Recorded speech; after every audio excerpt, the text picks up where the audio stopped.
haddii ay biyaha dhow samareeb aad u sii cabaan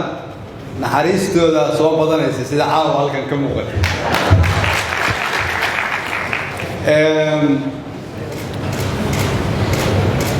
maamulka iyo shacabka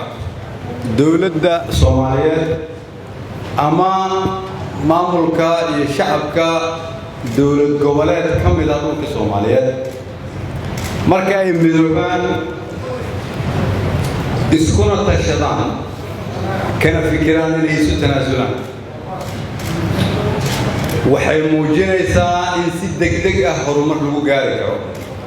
reer Galmudug ayaa taasna iftiimiyay waa idin hambalyeynaya reer Galmudug lix bilood ama sanad ka hor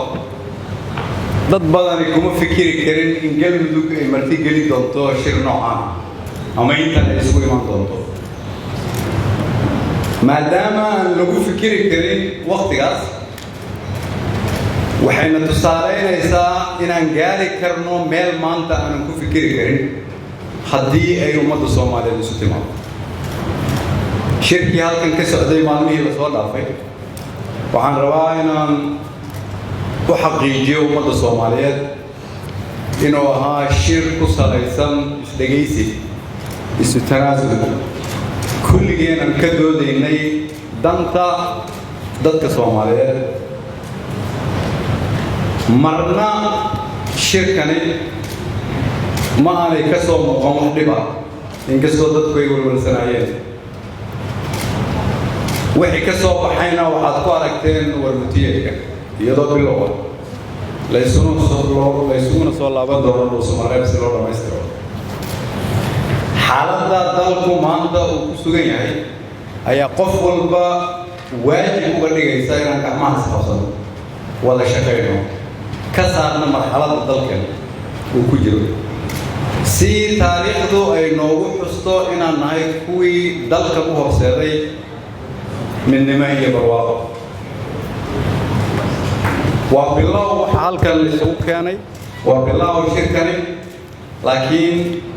horumarka maalmaha kooban aan ku gaarnay waxay nagu sii dhiirigelinaysaa inaan dhammaystirno inta noo dhan waxaan rabaa inaan dadka Soomaaliyeed u sheego in dhammaan madaxdii halkan isugu timid oo hormuud ku yahay madaxweynaha Jamhuuriyadda Federaalka Soomaaliya inaan ku heshiinay inaan ka wada shaqeyno sidii dalka aan ku gaarsiin lahayn meesha ummadda Soomaaliyeed ay rabto waxaan kaloo ku heshiinay inaan isdhegaysano weliba marka aan kala aragti duwanahay si aan isugu keenno aragti midaysan oo dalka u sii horseedi karta horumarka dhaqaale amni iyo siyaasadeed oo aan gaarnay 3 sano ee hogaagii aan dalka joogay intaas ka sokow waxaan mar labaad u mahad celinayaa madaxda iyo shacabka reer Galmudug sida sharafta ay loo soo dhaweeyeen waxaan idin rajaynayaa inaad ka faa'iideysan doontaan joogitaanka ay la joogaan martida tirada badan ay idinka caawin doonto horumarka iyo dib u dhiska Galmudug